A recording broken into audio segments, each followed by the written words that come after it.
pasamos a la segunda ponencia y según el orden del día, creo que me corresponde moderar esta mesa. Quisiera saber si el señor Santiago Rosado estaría. Sí, sí, ha puesto a disposición. Nuestra segunda ponencia titula El fracaso del periodismo y se presentará por el conferenciante Santiago Rosado y Orquín de la Universidad Jaume I. Señor Santiago es periodista con máster en responsabilidad social corporativa y doctor en economía. Sus investigaciones profundizan sobre todo en cómo la monitorización ciudadana debe intervenir en el proceso económico, el espacio social más influyente que queda fuera de cualquier control o representación democrática, con el objeto de revertir el modelo económico y social actual que califica de modelo de las 3 I, que significa injusto, ineficaz e insostenible. Señor Santiago, tienes la palabra. Muy bien, buenos días a todos, muchas gracias. En primer lugar, tengo una libreta que ha ardido de tomar apuntes y coger referencias de lo que ha explicado Luis Dantil, porque estas de las cosas que más me gustan de este tipo de congresos, cómo uno puede relacionar lo que conoce con aquello que no conoce o que conoce poco, para que todo vaya complementándose dentro de lo que de alguna manera tiene que configurar el conocimiento de un área o de una materia. Todo lo que ha estado contando Luis del giro semántico, inconscientemente yo tiendo a aplicarlo al mundo de la comunicación, al mundo del periodismo. Y realmente porque no había tiempo material, pero había reconstruido muchas de las cosas que os voy a contar a continuación en función y en relación, y alusiones haré a lo que Luis ha contado, porque realmente construimos la realidad a través de las palabras. Y el gran conformador de la realidad son los medios de comunicación, que utilizan principalmente las palabras. Cómo el uso, abuso o el uso muy perverso a veces de las palabras está creando una realidad que es un constructo, porque la realidad podría ser otra si estuviéramos utilizando otras palabras. Pero los medios de comunicación viven muy bien en el espacio del conflicto y de alguna manera son muy, muy felices a la hora de que construir una realidad llena de conflictos, llena de desórdenes, llena de miedos. Y estos miedos en gran parte se podrían solucionar con la propuesta de Dantil de denominar las cosas de otra manera y no ceder a la interpretación que ha hecho el que bautizó las cosas y no prestarle el significado, no dejar manipular los significados y los significantes de las palabras en función de los intereses que algunos toman. Si en algún momento la imagen mía desapareciera, pues les rogaría que me lo advirtiesen porque yo ahora ya no voy a verme y voy a ponerme ya, digamos, en el tema. El fracaso del periodismo. Cuando titulé esta ponencia, evidentemente, pues viniendo del mundo del periodismo, entiendo que los titulares son una de las cosas que hacen que la gente le invite a entrar a una noticia o no. La curiosidad es un comportamiento natural común a varias especies, pero está muy presente en la conducta humana. Ese aspecto emocional que se genera por la exploración, la investigación o el aprendizaje. Todo esto lo desarrollamos porque somos curiosos. Por eso es intrínseco al hecho de ser humano, al ser persona. Y el título de la ponencia lo que buscaba era generar esta chispa entre los destinatarios, el despertar al menos la curiosidad por conocer de qué fracaso se trata y por qué se produce este fracaso del periodismo. Dentro de la investigación tradicional del periodismo, nadie debería titular una ponencia como lo he hecho yo. Pero pienso que si la ponencia tuviera como título Reflexiones en torno a los conflictos ético-económicos de la profesión periodística en los umbrales del siglo XXI, una aproximación holístico-cuantitativa, posiblemente no despertaría el mismo interés entre parte de las personas que van a escucharlo. Y como dijo el torero cuando le preguntaron el Rafael el Gallo por Ortega y Gasset y le dijeron que era filósofo, él dijo, hay gente para todo. Y aprovecho esta cita para recordar la importancia en periodismo de citar bien, comprobar fuentes, ya que esta cita realmente no es de este torero, sino de otro que se llamaba Lagartijo que lo dijo a finales del siglo XIX, en un contexto muy similar, cuando le presentaron a un histólogo. Un histólogo es aquel que se dedica a investigar los tejidos orgánicos con un microscópico. Y esto yo lo sé porque soy curioso, por lo que les quiero decir que una de las cosas fundamentales para el periodismo y fundamentales para la investigación es el hecho de ser curioso. En el mundo académico hay un cierto fetichismo por la rimbombancia en la titulación y por presentar las comunicaciones con unas construcciones léxicas muy complicadas. Es como indicar que ese contenido solamente puede ser apto para iniciados, como si estuviéramos dentro de unas logias del conocimiento. Yo estoy completamente fuera de esa línea. Creo que la investigación académica debe dirigirse a la sociedad y a las personas, porque predicar entre conversos habitualmente es un sermón perdido. Vamos a entrar ya en materia. En primer lugar, antes de hablar de fracaso del periodismo, vamos a definir periodismo. Por tener algún eje, y he tomado uno cronológico. Me he quedado con una definición de periodismo de un filósofo alemán que se llamaba George Huffman, que es de 1777. Él dice que el periodismo es el relato e interpretación de los hechos actuales a la luz de ciertos principios, con el objeto no solo de informar, sino de orientar día a día a las personas que viven en la sociedad. Pues bueno, pese a que han pasado más de 250 años, la definición no ha perdido totalmente su vigencia. Vemos en ella que se habla de principios y que más allá de informar, el periodismo tiene una función orientativa de interpretación de la realidad. También habla de hechos, otra palabra que definiremos, y me voy a quedar con la definición de Wikipedia, algo que en teoría aquellos que estén dentro de la investigación académica no deben de hacer, pero me parecía que de todas las que he leído era la que mejor me venía para ilustrar. Habla de hecho como interrupción o alteración histórica, social o política del curso normal de los sucesos, y que por sus efectos contemporáneos o influencia en hechos futuros debe de ser recordada. Es importante señalar entonces que el hecho periodístico cumple la función también de ser recordada. De algún modo, el periodismo es la antesala de la historia, ya que por el modo en que los hechos se narran desde el periodismo, se inicia un proceso de fijación de los sucesos en la sociedad, que al cabo de un tiempo acaban fijándose en el imaginario colectivo como la historia, salvo que en el futuro una nueva investigación acabe desdiciendo una fuente primigenia. Pero habitualmente lo que la prensa dice, y sobre todo pensando a lo mejor en los últimos 30 años, aquello que aparece en prensa habitualmente se ha convertido en la historia. Por eso es importante resaltar la función social del periodismo y cómo la implementación de esta función social en un bien social. Y otra cosa muy importante, el compromiso intrínseco del periodismo con la verdad. Señalaremos la primera cuestión que nos lleva a decir que el periodismo está fracasando. La opinión está ahogada en la información. Esto no lo digo yo, esto lo dice Edwy Plenel, que es el director de un diario digital francés llamado Mediapart, un diario digital muy serio, no porque diarios digitales hay muchísimos, y nos marca bastante bien lo que está sucediendo. Según indicaba Jordi Joan, en aquel momento era director del diario barcelonés La Vanguardia en 2017, la función del periodismo es muy simple: explicar lo que, si lo haces bien, a tiempo y sabes construir una complicidad con el público lector, tienes una buena parte del éxito garantizado. El problema es cuando, bajo la excusa de hacer periodismo, se hace otra cosa totalmente diferente que no es periodismo. Es propaganda o directamente manipulación. Hace tiempo que muchos medios de comunicación juegan a hacer política. Anteponen no ya los intereses comerciales de los grupos de comunicación que lo sustentan, sino la ideología que pretenden defender. Este suceso no es específicamente nuevo, o quizás sí en el periodismo, pero no en la prensa. Intentaré explicar la diferencia. Dejaremos la palabra periodismo para definir una buena praxis y el cumplimiento de la función de explicar la realidad, de explicar los hechos. Y hablaremos de prensa para referirnos a los medios de comunicación que diría que tienen un carácter o inspiración o un aire periodístico.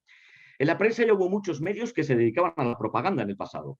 La prensa política de finales del 19 y primeras décadas del 20 está llena de ejemplos archirreferenciados, pero esta prensa vinculada a movimientos y partidos políticos era consecuente con su función propagandística. Era una prensa claramente identificable ideológicamente y no lo ocultaba, incluso ponía en relieve esa función. Es decir, los diarios socialistas presumían de ser la voz del socialismo Y los diarios de ultraderecha pues, podían decir la voz del catolicismo o la voz, en algunos momentos, de la falange. No trataban de camuflarse ni de aparentar una sacrosanta imparcialidad o una ecuanimidad. Eran propaganda, pero al menos eran una propaganda, vamos a decir, honesta. En la narración de los hechos, el periodista nunca ha de ser el protagonista, salvo que sea, por ejemplo, Truman Capote.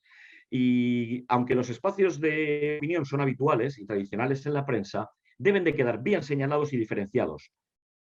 Menos aún debe de quedar esta opinión condicionada por una adscripción ideológica concreta. Vamos a ver cómo explico esto.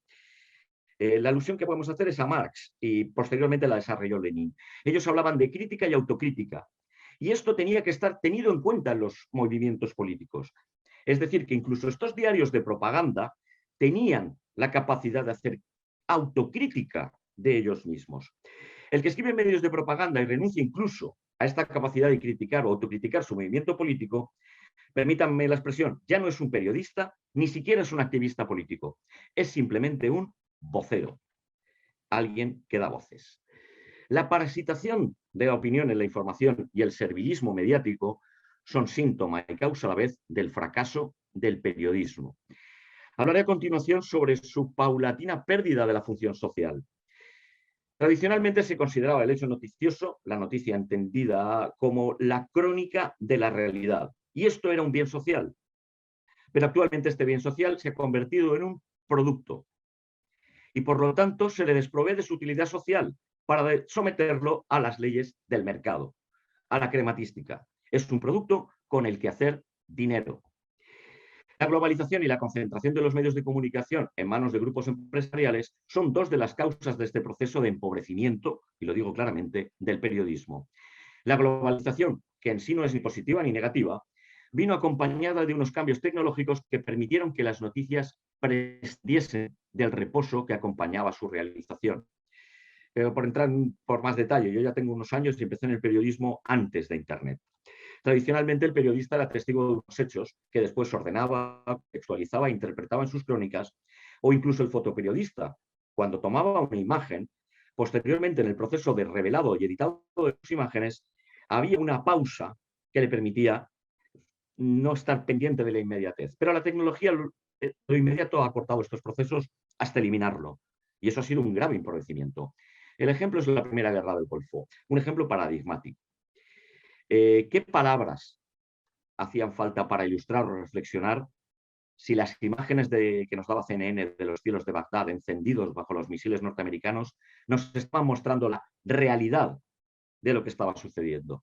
Ese hecho inmediato, transmitido en directo, sepultaba totalmente el porqué de los hechos.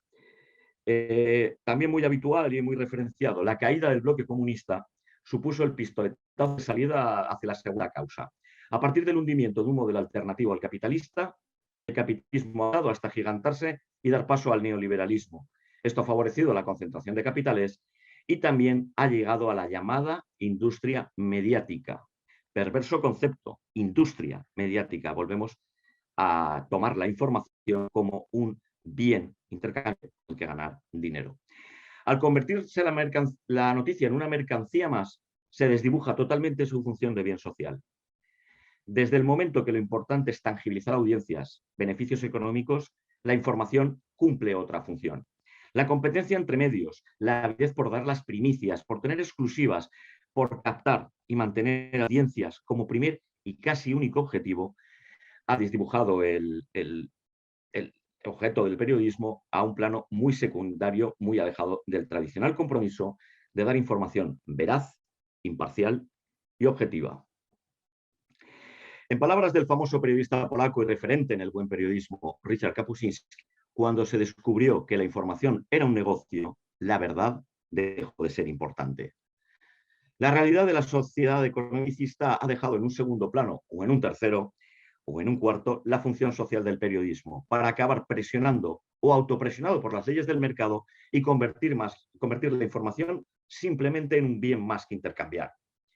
Algo que vender, algo que comprar. Las leyes del mercado han supuesto el actor fundamental del fracaso del periodismo. Pero la compleja maraña de la perversión del periodismo incorpora un elemento fundamental para comprender cómo de manera tan rápida históricamente, yo lo sitúo en apenas 30 años, y de manera tan efectiva, ha conseguido que el periodismo haya dejado de ser un puntal de la libertad para ser un pilar de la alienación. Ese elemento es la publicidad. La publicidad. La publicidad es el arma más poderosa del sistema capitalista. Es su primera espada, es su principal actor. Además, cuenta con infinitos recursos económicos a su disposición. También cuenta posiblemente con los profesionales más creativos y talentosos, que además están mucho mejor remunerados que cualquier otro profesional del campo de la comunicación. Y además no están sujetos a la limitación alguna en la elaboración de su discurso. La publicidad no está limitada por la verdad, ni lo que dice debe estar sustentado científicamente, ni debe respaldarse en hechos comprobables. Y además puede utilizar en su discurso un poderoso elemento, especialmente atractivo a las personas. Puede apelar a la emotividad, al deseo, al anhelo, a una serie de recursos comunicativos a los que el periodismo no puede arrojarse descontroladamente. Pese a que tienen esta pléyade de recursos a su disposición, desde hace ya tiempo la publicidad ha buscado en la hibridación, tanto en formatos como de contenidos, la hibridación con el periodismo, atribuirse el factor diferencial que le quedaba al periodismo, el de la veracidad, creando para ello un pervertido sucedáneo, que es la verosimilitud. Una cosa es que sea cierto y otra cosa es que parezca cierto. La publicidad lo tenía todo, pero le quería usurparle también al periodismo ese factor definitivo, que es la veracidad. Porque la publicidad, el problema que tiene es que mucha gente la entiende como que está hecha para generar un impulso de compra, pero no entiende, o muchas veces, y es mi caso, asocia directamente la publicidad con la mentira, o no con la verdad, por lo menos. Eso la publicidad no quería permitirlo, no quería dejarle ese espacio a otros y ha intentado camuflarse con el periodismo para también usurpar esa función, parecer que es cierta. Lo más lamentable, y este es otro de los grandes fracasos del periodismo, como las empresas periodísticas se han dejado inseminar gustosamente de esta hibridación. La publicidad ha lubricado este acto con grandes partidas económicas que poco a poco pasaron de ser un suculento complemento a los tradicionales ingresos de las empresas periodísticas a convertirse ahora en la parte del león, en algo renunciable, y que de hecho es determinante la subsistencia o no de muchas cabeceras y de muchos medios de comunicación. La semilla de la publicidad ha germinado en los medios periodísticos y ha engendrado el bastardo fruto que ahora vemos. Aunque seguramente los que vengan del campo de la comunicación tengan claro qué tipo de estrategias de camuflaje, sustitución o hibridación utiliza la publicidad para aparentar ser información, les hablaré, por ejemplo, de una que se llama contenido patrocinado, que es un eufemismo que utilizan para definir piezas periodísticas pagadas que en su apariencia, tratamiento y praxis imitan y son casi indistinguibles a primera vista de las propias informaciones periodísticas. Aunque muchas de ellas se señalan como contenido patrocinado, destaco que no todas lo hacen. Por ejemplo, reflexionen ustedes sobre ciertas noticias que hay de cadenas de supermercados o de grandes almacenes en los periódicos, o aquellas noticias que aparecen sistemáticamente relativas a una famosa multinacional textil, sin dejar de lado las que hablan, como veremos más tarde en un ejemplo claro y palmario, de la supuesta sostenibilidad de algunas empresas energéticas o de la gran banca. Precisamente ya les anticipo, y esa es la investigación que estoy actualmente, es que el próximo paso del neoliberalismo es secuestrar, como ya lo he hecho con el periodismo, con la veracidad, secuestrar otro concepto, que es el concepto de sostenibilidad. Actualmente la publicidad ya está trabajando muy fuerte por convertir el concepto de sostenibilidad simplemente en otro ítem publicitario, en desproveerlo de su realidad como significado para convertirse simplemente en un atributo que acompañará a la publicidad de ciertos productos. Porque la publicidad es así, secuestra los conceptos para banalizarlos, para monetizarlos y para convertirlos simplemente en un atributo que ayude a la venta de un producto. Pero volvamos a los contenidos patrocinados. Voy a dar algún dato porque, evidentemente, esto es una ponencia que yo digo lo que opino, pero me sustento en datos. Según el primer estudio Content Native Advertising, elaborado por IAB Spain, el 43% de los encuestados que trabajan con este tipo de contenidos lo hacen en agencias de publicidad. Y el 27,3% de los integrantes de la Asociación de Prensa de Madrid creen que este será en el futuro la principal fuente de financiación de los medios, principalmente online. Por ello, grandes periódicos como El País, El Mundo, ABC, La Vanguardia, como la mayoría, y luego la mayoría de los medios en formato digital, como El Confidencial, El Español, Público o El Diario.es, han decidido abrir las puertas casi totalmente a las marcas a través de estos contenidos patrocinados que también se denominan en inglés branded content.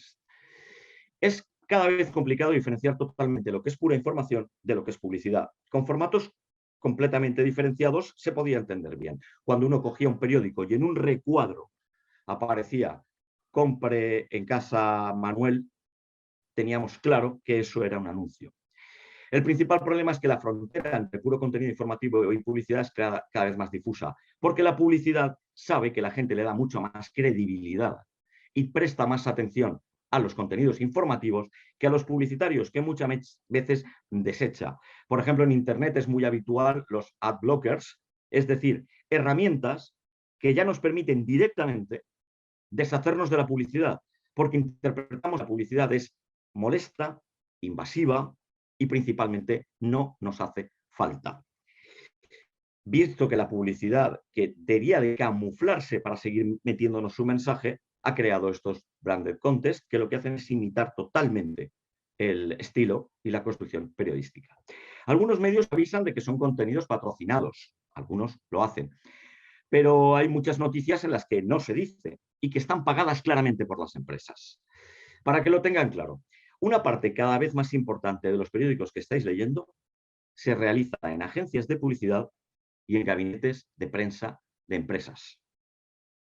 No se realizan campañas. En estas agencias de publicidad y en estos gabinetes de prensa trabajan periodistas, pero estos periodistas ya no están haciendo periodismo. Y por ejemplificarlo, para mí, o yo los denomino así en las charlas que doy a algunos grupos de periodistas, son techadores de la estrella de la muerte. Para contextualizar la frase, en Star Wars, en la película, hay unas estrellas de la muerte que son capaces de destruir un planeta. Estas estrellas de la muerte, evidentemente, los comandantes son del Imperio, hay soldados, pero para construir estas gigantescas naves capaces de destruir un planeta, han trabajado un montón de personas que no son militares. Ha trabajado un montón de personas que han instalado los baños, que han puesto los motores, que han puesto el pladur en los pasillos de la Estrella de la Muerte, las luces. Estas personas son cómplices de la construcción de esta Estrella de la Muerte. Volviendo al ejemplo periodístico, cuando un periodista trabaja en un gabinete de prensa de una empresa y realiza un contenido que camufla la praxis periodística con la publicidad, para mí es un techador de la Estrella de la Muerte. Quiero decir, a cambio de un dinero, que además no es mucho, a cambio de un dinero, está dispuesto a pasarse al lado oscuro de la fuerza, a trabajar con la publicidad, que se basa principalmente en la emoción y en la generación de unas expectativas, y que nada tiene que ver, o muy poco, la publicidad actual con la propia realidad. Hay que explicar que hay diferencias. Existe, por ejemplo, la mediatización, que sería hablar o dar noticias generadas alrededor de las empresas, pero no publicidad. Mediatización sería, por ejemplo, cuando una empresa hace algo mal, denunciarla, pero esta mediatización no interesa a las empresas. Pero por poner ejemplos en positivo, hay una cooperativa láctea en Girona que se llama La Falleda, que no gasta ni un solo céntimo en publicidad y que aparece de manera bastante habitual en los medios de comunicación. Aparece en los medios de comunicación por lo que hace. ¿Qué es lo que hace? Han creado una empresa cuyo objeto no era vender lácteos. Vender lácteos era la manera que tenían de crear trabajo para todas las personas con problemas psicológicos, con discapacidades psicológicas e integrarlas en el mundo laboral. Eso es noticia, que una empresa haga eso. Es noticia también que esta empresa prescinda de cualquier tipo de añadido a sus lácteos. Es noticia que le pongan música clásica a las vacas. Esto sería mediatización y esto no sería pernicioso porque no confunde a la gente. Pero cuando se toma las formas del periodismo para hacer publicidad, se está traicionando al lector, porque ya no le está ofreciendo la prensa aquello que el lector ha venido a comprar. Aunque no sea muy habitual, también, por ejemplo, la información económica que aparece en las páginas Salmón de los prensa o en la prensa estrictamente económica, principalmente es publicidad. Principalmente es publicidad. Porque aunque nos digan esos análisis y estas cosas, si algo se parece, la economía es a la religión. Es decir, está basada en creencias. Y aunque nos lo llenen de gráficos y de numeritos, realmente, y yo soy doctor en economía y sé que nos gusta que lo diga, pero realmente la economía no se basa en realidades. Se basa en constructos, en números que ellos mismos generan. Aunque la hibridación y el proceso de sustitución se encuentra también muy avanzado, incluso en la prensa económica. Es decir, hay muchas noticias en la prensa económica que ya no vienen fruto del análisis de ciertos expertos, porque no hay mucho más que informar, porque son todo proyecciones y estimaciones, sino que directamente se paga, porque se habla bien de las empresas en ciertas páginas. Salmón, eso ayuda a las cotizaciones. Y los periodistas son realmente baratos. Son muy baratos. Si quieren contextualizar de una manera entretenida y dinámica este suceso entre sustitución de información por la publicidad, de la verdad por la mentira, de la racionalidad por la emotividad como eje comunicativo, les voy a recomendar algo, tampoco nada académico, pero que creo que es la mejor manera de entenderlo. Episodio 8 de la temporada 19 de la serie de animación South Park. El título del episodio es Contenido patrocinado. Realmente gran parte de la temporada habla de esto. A mí este episodio me ayudó particularmente durante mi tesis doctoral a tener las cosas muy claras, aunque por consejo de mi tutora no lo incluí en la bibliografía. Pero ya les digo a ustedes que yo puedo, se lo recomiendo. Ahora les pondré un ejemplo palmario de la comunicación corporativa o de publicidad disfrazada de noticia. Cumbre del Clima que se celebró en España. El día que se iniciaba esa Cumbre del Clima en España, 8 diarios catalanes, los 8 diarios catalanes más importantes, no solo pasó en Cataluña, pasó en todo el Estado español, pero yo el análisis que hice fue de los diarios catalanes, publicaron en su portada, la portada de un periódico es la cara del periódico, es la imagen que vende a sus clientes. Su portada, la de los 8 periódicos, era la misma fotografía. Y un titular generado por una empresa que decía: Endesa presenta soluciones al cambio climático. Endesa lidera el cambio hacia una sociedad libre de emisiones, el diario. Endesa presenta en la Cumbre del Clima de Madrid soluciones para una sociedad libre de emisiones. En La Vanguardia, que por cierto, La Vanguardia es el único de estos 8 diarios que señala arriba que esto era publicidad. Cedió a vender su portada, su cara a la publicidad, pero al menos lo señaló. Los otros 7 no lo hicieron. Endesa lidera el canvi cap a una societat lliure d'emissions. Endesa presenta soluciones al cambio climático. 8 portadas, los 8 diarios catalanes más importantes. 8 anuncios. 8 anuncios. En la portada, solo uno señala que es publicidad. Por eso hablo del fracaso del periodismo. Pero, lo que es peor, es que ese mismo año, las empresas, de entre las 10 empresas que más contribuyeron al calentamiento global en España, adivinen ustedes quién era la número 1.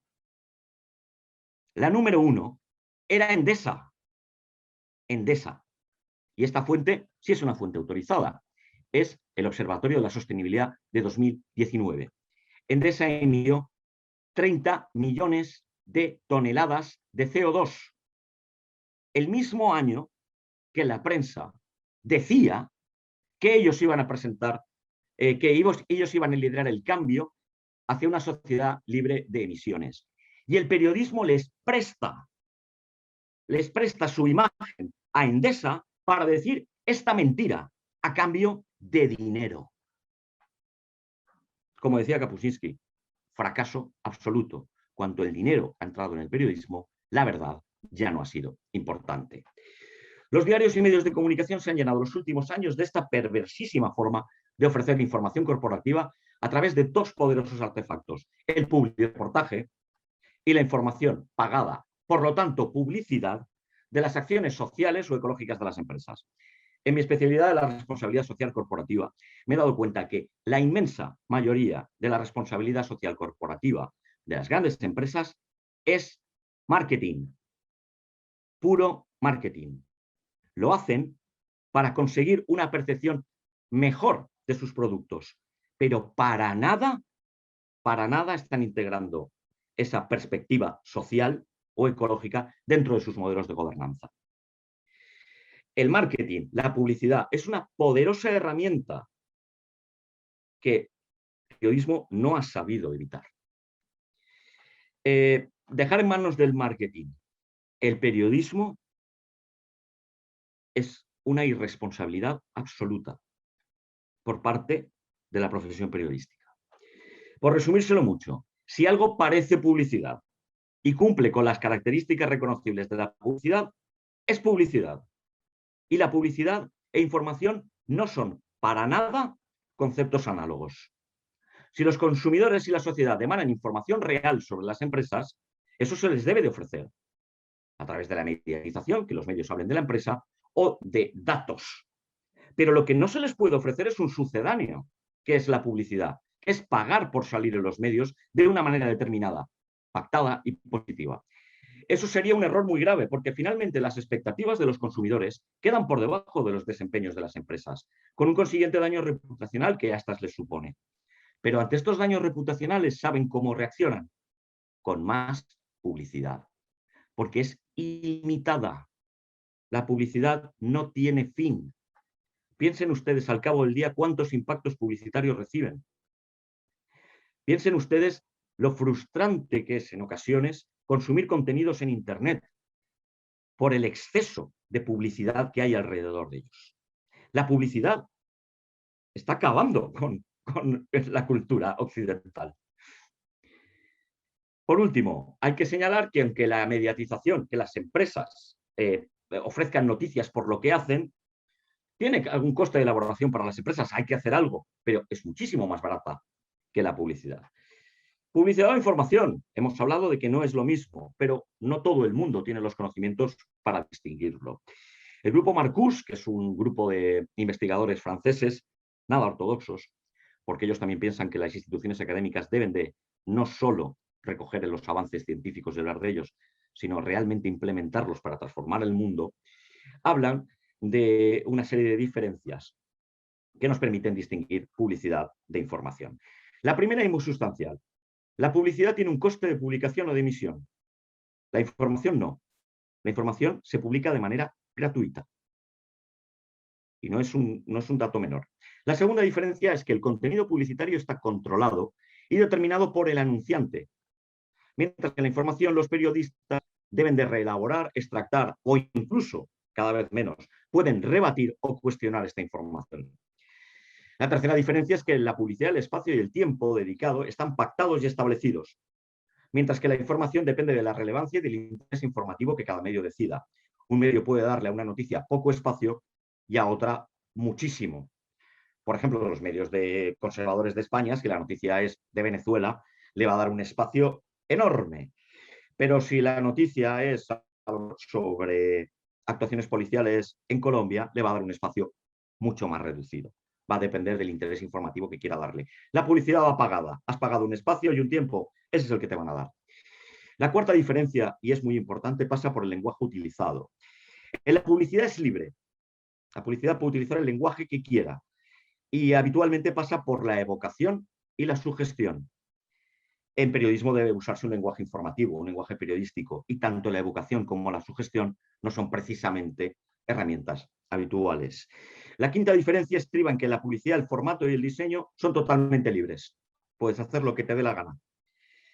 En cambio, en información, la información debe ceñirse a unos códigos y unos formatos preestablecidos, aunque van cambiando. Tener un titular, tener un lead, tener un subtítulo, expresarse en forma de pirámide invertida. la publicidad puede prescindir de todo esto o copiarlo totalmente para aparentarse en información. La sexta diferencia es que en publicidad el mensaje puede ser el mismo en diferentes medios, como os explicaba antes, misma foto y mismo titular para 8 periódicos. Mientras que la información, el mensaje es adaptado en función de los criterios del medio, según su grado de especialización, según sus criterios de proximidad geográfica o incluso según la línea editorial del medio. La publicidad no. La publicidad puede dar el mismo mensaje, de hecho, suele hacerlo para reforzar en todos los medios. La séptima diferencia radica en que en publicidad el mensaje puede repetirse tantas veces como se pague y se contrate, ya que la repetición es uno de los factores más determinantes de la publicidad. Mientras que en información el mensaje no puede repetirse, no puedes publicar la misma noticia 2 veces. Puedes hablar del mismo tema, pero tienes que añadir algo o aportar nuevos aspectos, informaciones o declaraciones. La noticia tiene que tener siempre un punto de novedad. La publicidad no. La octava diferencia es que el momento de emisión y publicación de la publicidad están establecidos de antemano, mientras que en información la actualidad y los criterios periodísticos son los que deciden en qué momento y en qué lugar se ofrece la información. Las escaletas de un informativo de televisión pueden variar porque entra una nueva noticia o porque se le decide dar más espacio y más relevancia a la noticia. En cambio, las escaletas que incluyen publicidad, la publicidad va a su hora. O incluso, en los programas sobre todo de infoentretenimiento, la publicidad está establecido que vaya justo cuanto más audiencia haya. Es decir, si tienen que moverla, es para beneficiar a la publicidad. Y hay programas de televisión o programadores de televisión o presentadores de televisión que han tenido serios problemas por no querer poner la publicidad a su debido tiempo o cuando de repente les decía a su regidor, ahora hay máxima audiencia, mete un anuncio. Muy frustrante también para un telespectador cuando se está desarrollando una parte importante de la noticia o la parte más interesante y cortan esa información para meter un anuncio de yogures o un anuncio de coches o de lavadoras. La novena y última diferencia es que la publicidad se percibe por parte de las personas como un mensaje inducido por parte del anunciante, mientras que la información tiende a identificarse con un hecho objetivo contrastado por profesionales de la información. Esto le aporta un plus de credibilidad. Por eso la publicidad quiere secuestrar el periodismo, quiere imitar el periodismo, quiere sustituir los formatos del periodismo, porque ese plus de credibilidad que no lo tiene es justo lo que le falta. Y en el momento que lo consiga, viviremos en una sociedad de anuncios. Viviremos a golpes de anuncios. Y los anuncios, ya no la información, serán los que escribirán nuestra realidad y acabarán escribiendo nuestro futuro. Por ponerles cosas que nos pasan todos los días y que entiendo cómo funciona. Hablaré ahora del clickbait, del cebo de clics, que es una técnica de redacción que consiste en crear encabezados y descripciones sensacionalistas en un enlace. El único fin que tiene es atraer visitantes e incitarlos a dar clic para que abran ese contenido. Contando este contenido, estas visitas, se genera más dinero para el medio que lo lleva. Por eso a veces cuando queremos leer una noticia importante sobre la situación económica en el país valenciano, pero nos aparece ahí cómo han envejecido los personajes de Sensación de Vivir para la rotativa. Tenemos que ver eso. Y vemos, hacemos 10, 12 clics para verlo, generando un tráfico y unas visitas publicitarias para un contenido que no debería aparecer en un medio de comunicación. Debería aparecer en una revista de variedades. Pero además, la perversa manera de hacerlo no es que pinches una vez y veas esa información banal. No, es que vas a pinchar muchas veces para generar ese tráfico. El periodismo es un servicio a la sociedad. Esta frase debería ser como un mantra que los periodistas nos repitiéramos diariamente, de tal modo que no se nos olvidara la naturaleza de nuestro oficio. Pero cuando nos enfrentamos a un dilema ético podemos preguntarnos, hay periodistas que deberían de preguntarse, ¿lo que estoy haciendo presta algún servicio a la sociedad? ¿Presta algún servicio que haga noticias para clickbait? Que hable de no puedes creer dónde vive tal artista, o sobre el yate de Maluma. Si la respuesta es no, seguramente, si hay alguien que no se lo cuestione, un periodista que no se lo cuestione, seguramente es porque no está haciendo buen periodismo. Pero el clickbait es el reflejo de una visión del periodismo como negocio y no como servicio. Un medio de comunicación que oculta información a su audiencia para generar clics no está prestando un servicio. Está tratando a sus lectores como mercancía. Peor aún, los medios que recurren al clickbait tratan a sus lectores en redes sociales como auténticos idiotas útiles a los cuales ordeñan a base de clics hasta dejarlos secos. Estas son unas declaraciones de Javier Darío Restrepo. Es decir, que no solamente los periodistas y los medios de comunicación se han dejado secuestrar por la publicidad, es que lo han hecho con gusto, a cambio de dinero. Pero hay un problema. La información es un bien público. Es un derecho a la información. ¿Cómo se garantiza que este derecho se dé si la publicidad nos lo secuestra? Tenemos también el ejemplo de las redes sociales como creadoras de la nueva agenda setting.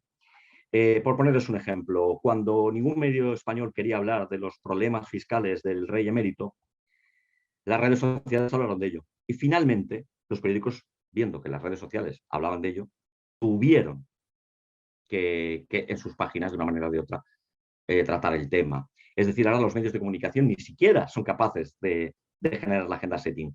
Un híbrido surgido de ellos, las redes sociales. La gente acudió a las redes sociales en gran parte harta del exceso de opinión en la prensa y del exceso de publicidad.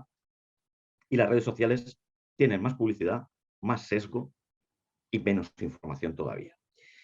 Es muy difícil, además, que diferenciemos a veces lo que es un canal de comunicación de un medio de comunicación. Las redes sociales son un canal, por ahí puede haber información, pero no es su función transmitir la información.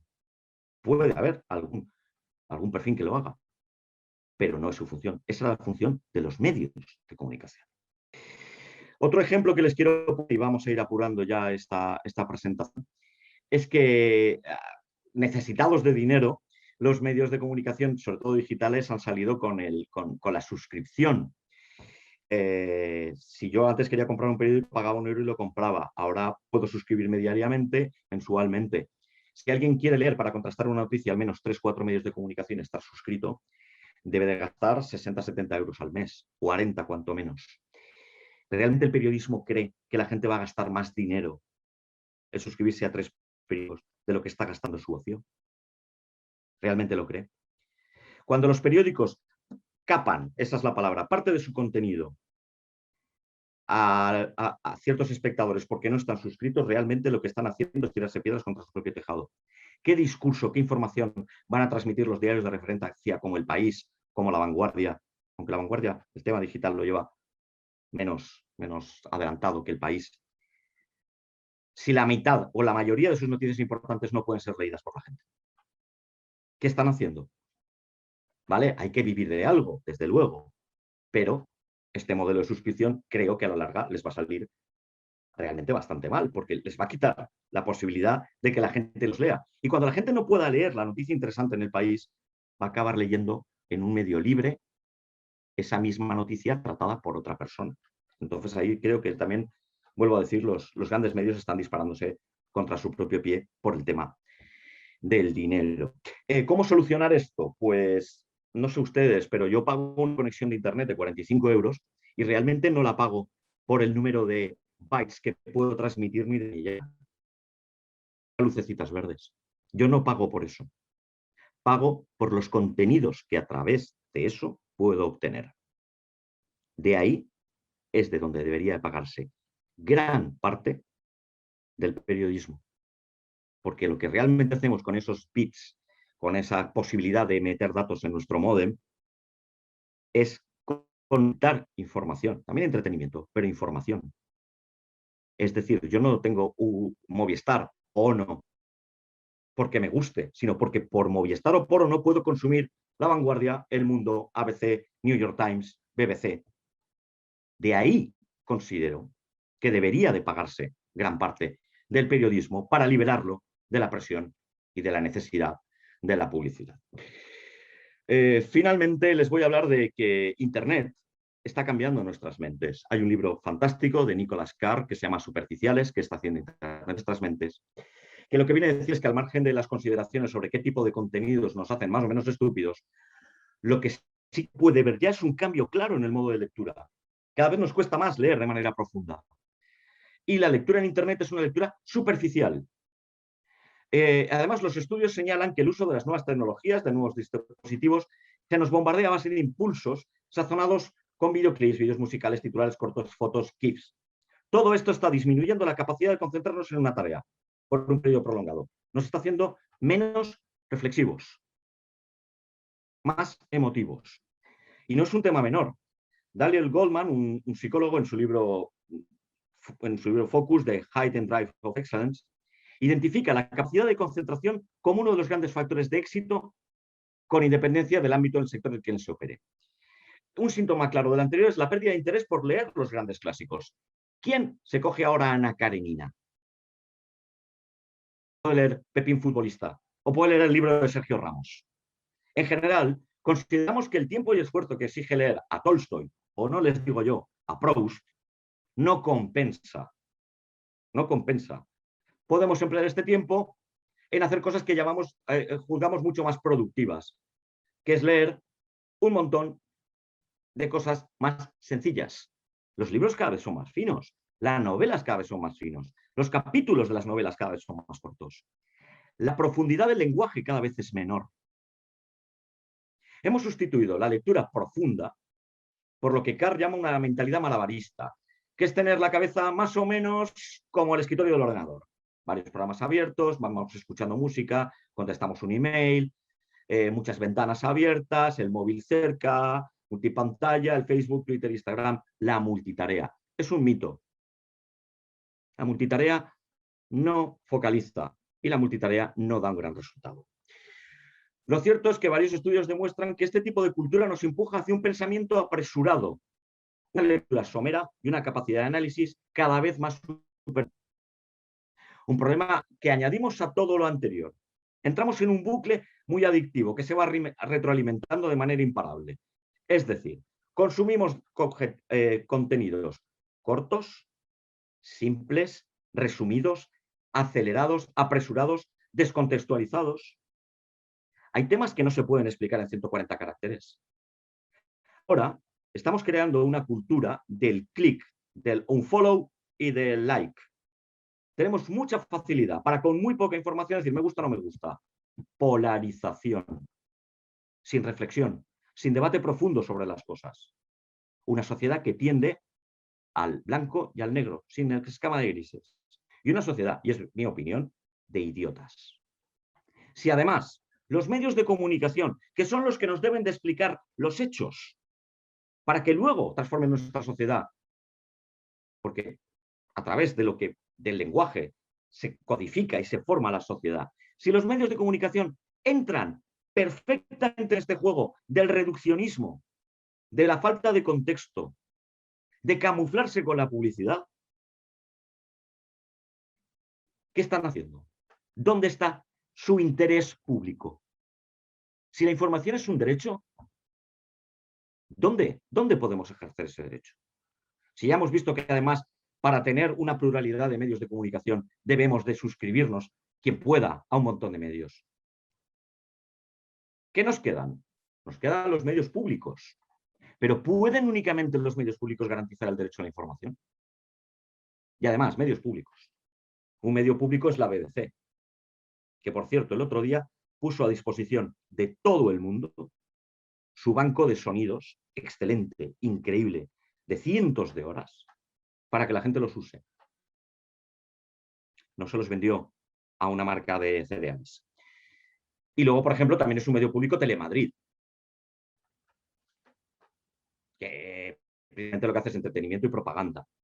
Además, los medios públicos, la BBC sí tiene un órgano de gobierno participativo, democrático y muy bien construido, y es independiente. No fluctúa en función de los resultados electorales, pero los medios públicos, sobre todo en el Estado español, dependen y son la voz del gobierno, por lo cual tampoco están fuera del sesgo ideológico.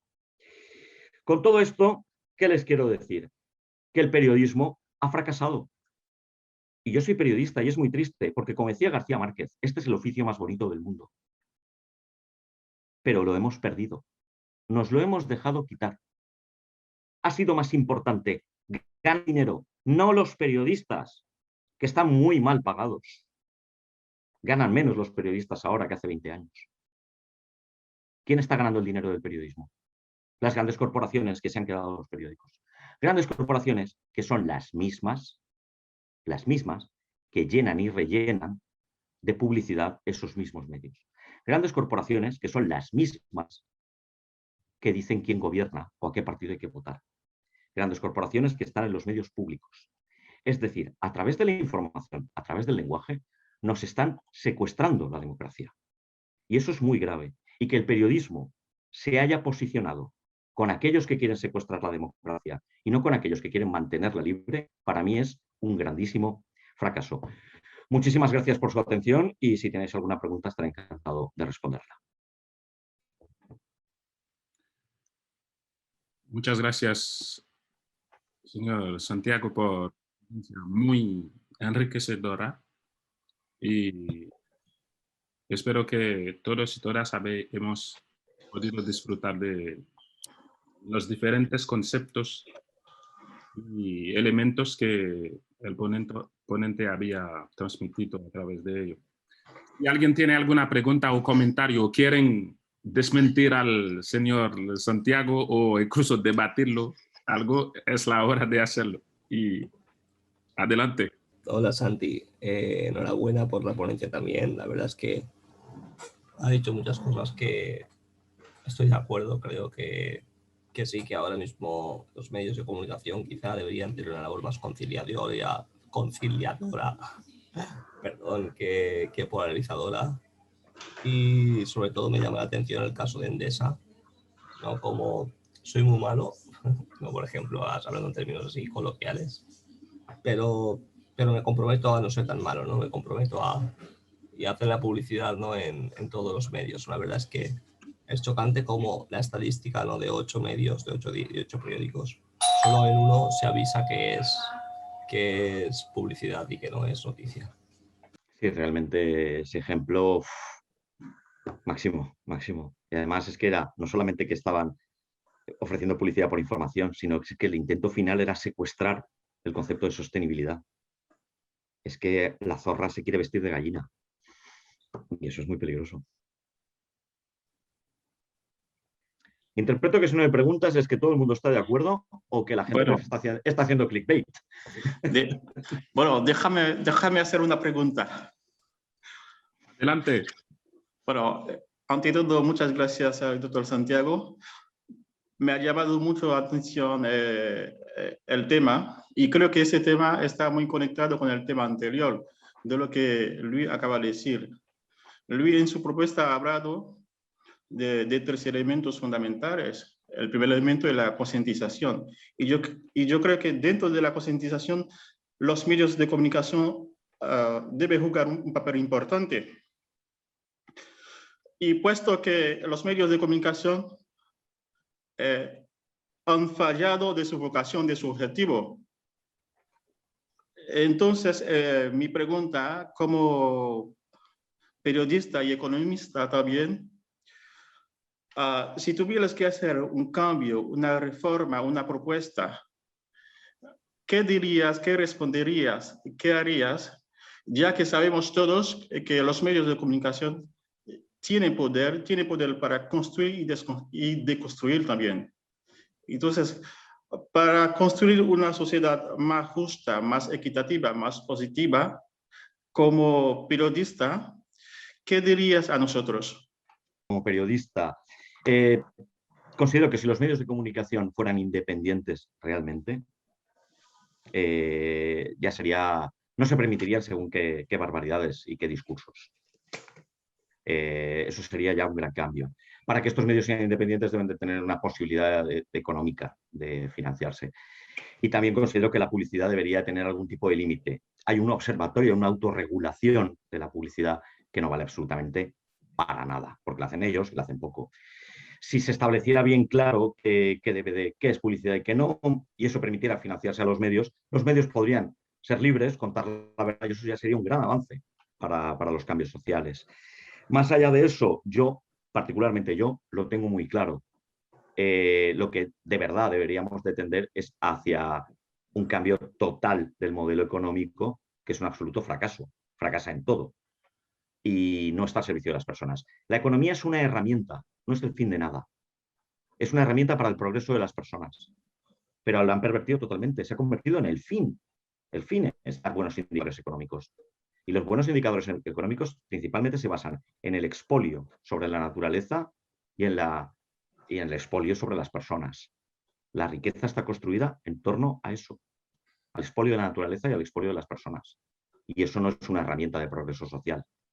Por lo cual, poco a poco o mucho a mucho, yo no soy de poco a poco, yo soy de cuanto antes, ya, aparte el tiempo se nos acaba, pero se nos acaba muy rápido, menos de 10, 15 años, no vamos a conocer, desgraciadamente, el mundo en el que vivimos. Y para esto supongo que sería importante que la prensa fuera libre y empezara a decir la verdad. Muchas gracias. Santiago, debo felicitarte por tu ponencia. Además, has dicho verdades como puños. Yo también soy periodista y tengo esa percepción. De hecho, me he desencantado un poco del periodismo precisamente por el hecho de haber entrado a trabajar en los periódicos y entender que todo esto es una red de réplica de las grandes agencias, ¿no? O sea, que no hay un trabajo detrás del periodismo, la reportería ya pasó, ya es obsoleta, ¿no? Entonces simplemente es eso. Mi pregunta es si tú consideras que debe haber una alfabetización mediática que permita a los niños y niñas aprender desde temprana edad, tanto a manejar los medios para que sean los futuros generadores de contenido, como para que aprendan a interpretar los contenidos de los medios masivos. Sí, pero no solo los medios de comunicación, la vida en general. Debería trabajarse mucho más el pensamiento crítico. Yo, paralelamente con otros chavales, con otros estudiantes que conocí en la universidad, hace tiempo que formamos a estudiantes de secundaria y también universitarios en oratoria, en que aprendan a hablar en público, por aquello que decía Protágoras, aquel que no sabe defender sus ideas en público es como si no tuviera ninguna idea. Y les insistimos mucho en que tienen que saber decir no. No, no estoy de acuerdo, por esto y por esto. La mayoría de la educación está enfocada a convertir a las personas en otra pieza del engranaje. Está fundamentada en replicar una sociedad y que la gente pues, vaya dentro de ese canal. Es necesario el pensamiento crítico. En cuanto a la escuela, si a los chiquillos, niños, les enseñas a defender lo que ellos piensan desde pequeños en público, rápidamente adquieren una conciencia crítica. Y en el momento que los hace muy fuertes, porque son más resistentes a la mentira o a la emotividad, cuando ellos se dan cuenta de cómo funcionan ciertas cosas. Pero esa alfabetización no solo es mediática, digamos que debería ser también pedagógica a través de la escuela. Que el taller es de cómo hacer periodismo. Mira, otra de las cosas que hacemos con los chiquillos rápidamente es decir, en el momento que sepáis hablar, vosotros ya podéis emitir vuestro propio mensaje. Podéis haceros un blog, podéis haceros unas redes sociales, o yo que soy ya muy mayor, les digo, puedo haceros un cine, eso que se fotocopiaban cosas y se editaban. Entonces sí, cuanto la gente sea más culta y tenga mayor pensamiento crítico, será mucho más, y sobre todo, ojo con la emotividad. Estamos creando una generación que ha sustituido la reflexión por la emoción. Y la emoción va con el corazón y es muy fácil de generar emociones. Y la gente emotiva es capaz de hacer cosas muy fuertes, para bien y para mal. Entonces creo que más pensamiento crítico y más racionalidad, sí, también en la escuela. Muchas gracias. Y bueno, Santi, una pregunta más, quizá. Santi, tú que eres mucho de reflexión, sé que eres miembro de la Liga de Debate, que te gusta argumentar, eres curioso, te gusta indagar, no te crees una verdad, sino que indagas, reflexionas y argumentas. Hablando de noticiarios y medios de comunicación, sí, se habla de periódicos, se habla de ideas o ideas impresas. ¿Crees que quizá esto da una oportunidad a la radio, como es el espacio crítico donde se pueden juntar varias personas y donde ahí no hay tiempo a la censura, ahí tu pensamiento es el que es y tú puedes expresarte, ¿no? Quizá más libremente a lo mejor que otros medios, o no, o a lo mejor no es tan así como yo lo pinto? Cuéntanos un poco esto, si quieres, por favor. Bueno, yo soy un apasionado de la radio, es lo que empecé a hacer hace más de 25 años. La radio tiene una ventaja. Tiene la ventaja de que la radiosuscripción no va a existir. Va a existir. La radio va a ser siempre un medio generalista. La radiosuscripción se llama un podcast. Pero la radio aparte te permite estar recibiendo información mientras haces otra cosa. La televisión y la prensa no. Por eso yo creo que la radio, que la llevan matando desde que aparece, desde casi que el día siguiente que la inventaron, la radio va a sobrevivir a todos. Es la más fuerte. En el sentido de que siempre puedes estar haciendo otra cosa. La radio no va a convertirse en una radio de pago, porque alguien va a hacer radio libre. Y en cuanto a lo que decías de que puede ser más libre, no. La radio, no hay censura si estás emitiendo en directo, pero la censura puede ser previa. Si tú todo lo que llevas es un perfil, la radio va a dar un mensaje de ese perfil. Y cada vez más estamos viendo las tertulias de debate donde no hay debate, donde todos son de la misma cuerda. O otra cosa que se estira mucho en España es llevar a todos de un pensamiento y a uno para que lo destruyan ahí. Aunque a veces ese los destruye a todos. Pero es que estamos muy en la polarización. La gente, estamos como en el siglo XIX. La gente oye sus medios que hablan de sus cosas y lo único que hace es reforzar su pensamiento en bucle y no cede nada a ver la contraparte. Entonces cada vez es más reduccionista y más boba. Y la gente boba es la que hace fracasar las sociedades. La gente boba nos llevó al fascismo en los años 30. Y ahora, con toda la información que tenemos, como el 80% es puro artificio y publicidad, cada vez tenemos una sociedad más boba. Y eso es muy peligroso, porque la sociedad boba hace muchas tonterías. Entonces, la radio, sí, la radio va a tener la ventaja de que va a tener siempre una vía de financiación un poquito más libre. Y eso le va a permitir tener cierta más independencia. Pero cuanto al mensaje que pueda transmitir la radio, desgraciadamente, pues lo mismo que todos, cada vez está más sesgado y más dirigido. Vale, gracias, Santi. ¿Hay más preguntas? Si no hay más, yo quisiera hacer uno. Bueno, en primer lugar, felicidades y muchas gracias por la ponencia una vez más. Y muy enriquecedora. Mi pregunta va a lo siguiente, es la cuestión de la autorregulación de los medios de comunicación bueno, que como periodista sabes seguramente más sobre este aspecto que yo. ¿Qué piensas que se podría hacer y qué actores podrían intervenir para contrarrestar este criterio? Porque creo que puede ser un elemento muy decisivo en el establecimiento de los contenidos que los medios publican o cuestan como noticias. ¿Qué piensas? ¿Qué recomendación tendría? ¿Qué actores deberían intervenir para contrarrestar o poner un tope a este factor que creo yo afecta mucho el concepto de los medios de comunicación como agente de información? Yo no creo mucho en la autorregulación, porque cada uno tiene sus límites y luego la autorregulación. Lo he visto sobre todo y lo he estudiado en publicidad. Brindis al sol. Es por evitar que me regulen, digo que yo que me autorregulo, pero así hago lo que me da la gana. Principalmente creo que la clave está en la ética periodística.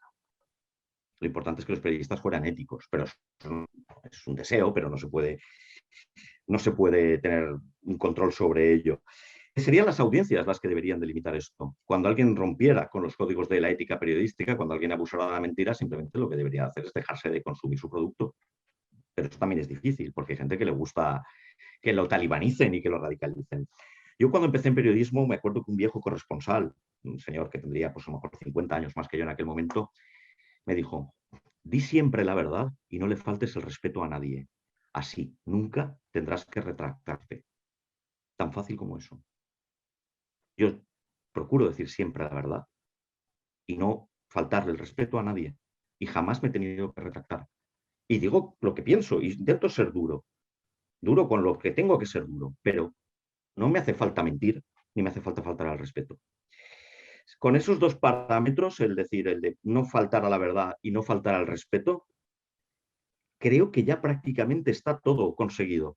Y luego también recuerdo de un señor, un escritor medieval que se llama el abad Dinowart, que escribió un libro muy divertido que se llama El arte de callar, que viene a decir que no escribas nada que no mejore un papel en blanco y no digas nada que no mejore el silencio.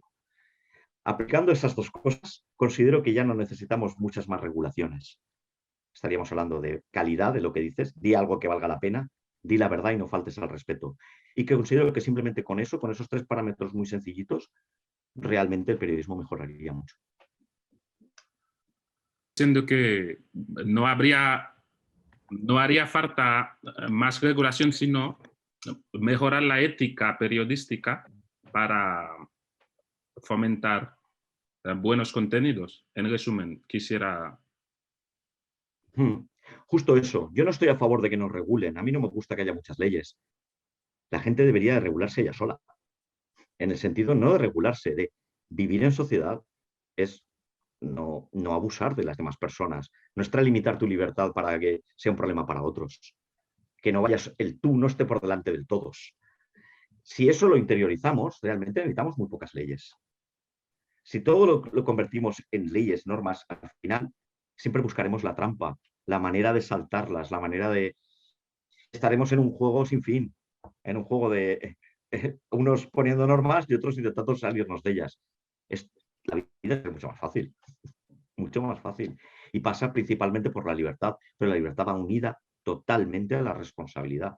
No hay responsabilidad. Y a lo mejor pedimos mucha libertad y trabajamos poco en la responsabilidad. Y la responsabilidad es fundamental para las personas. Si uno no es responsable de sus actos, es un fenómeno de la naturaleza, pero no es una persona. Permíteme discrepar un poco contigo. Santiago, yo personalmente estaría muy a favor de la regulación y no una regulación autorregulada dentro de los medios, sino externo. Y esta regulación debería incluso superar la intervención del Estado. El Estado sería solamente un actor. No estamos limitando la libertad, tampoco la responsabilidad, sino sabemos que la libertad muchas veces, primero, la libertad como tal te da este libre camino de escoger entre el bien y el mal. Sin embargo, muchas veces no somos responsables con la libertad. No siempre la responsabilidad va de mano con la libertad.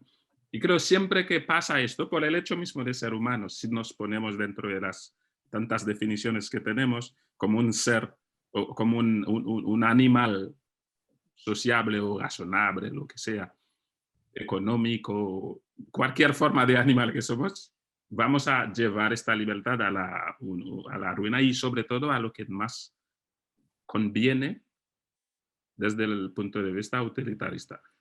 Yo abogaría mucho más por una regulación externa en el que todos los actores decisivos de la sociedad pudieran ser intervinientes en ello, incluyendo el Estado. Sabemos cuando el Estado solamente interviene en esto, muchas veces lo tachan de autoritarismo o censura. Sí. En el contexto español dicen que es o chavista, no sé qué tiene que ver.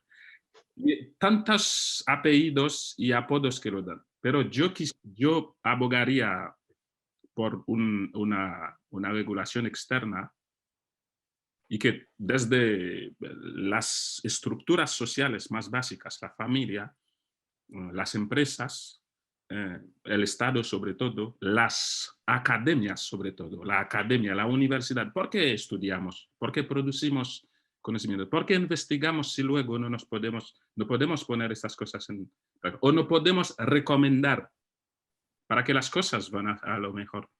Creo que debe haber un consenso de regulación, es mi punto de vista. Sí, sí, sí. Para que al menos...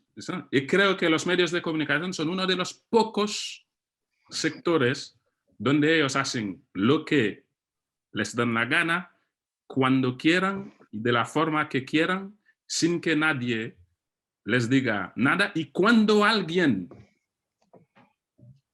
dice o señala algo mal hecho, dicen que estás en contra de la libertad de expresión. Hay libertad de expresión, pero hay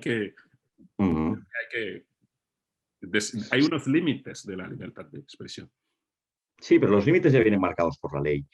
El problema es que si, aparte de quién vigila a los vigilantes, a quién incluimos, creo que hay una función mucho más sencilla. Si a alguien no te gusta lo que dicen, lo leas. Pero claro, yo lo que creo que quieres decir tú es, por ejemplo, un medio que alimente un discurso de odio.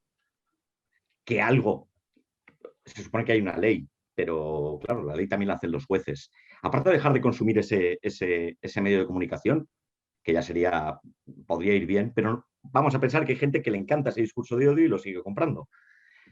¿Cómo ponemos fin a eso? Yo es que soy partidario de que se nos cuele alguno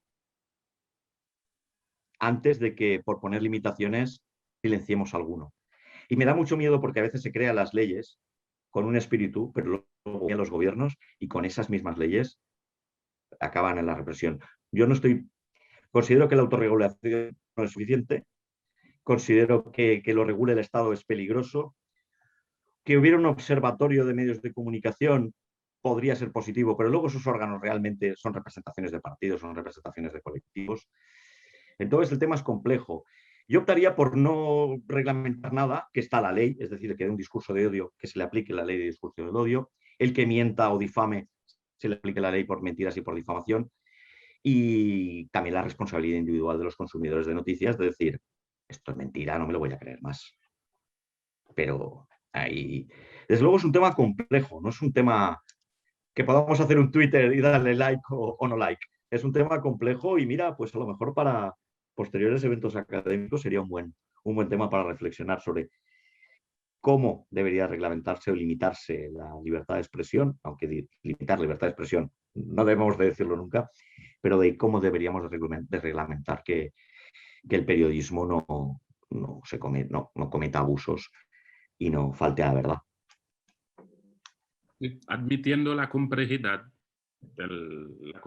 que has evocado, quisiera preguntar si hay alguna pregunta más y si no, según el programa, corresponde una pausa o un receso virtual. Yo solamente, si me permitís, quería darle enhorabuena a Santiago, también por el título tan atrevido, ya que ayer tuve mi última clase de este cuatrimestre de la asignatura que estoy impartiendo en el área de periodismo en la Universidad de Valencia, y hemos hablado sobre ética, después de repaso sobre ética, la transparencia y la responsabilidad del periodista. Son estudiantes del tercero de periodismo, tienen mucha ilusión de trabajar en los medios de comunicación. Es verdad que mi asignatura ha sido sobre los departamentos y los gabinetes de comunicación y se han dado cuenta que el periodismo tiene más salida. Pero por otro lado, me decían, es que no sabemos cuántos de nosotros van a trabajar como periodista, vamos a trabajar como periodista, como feedback final.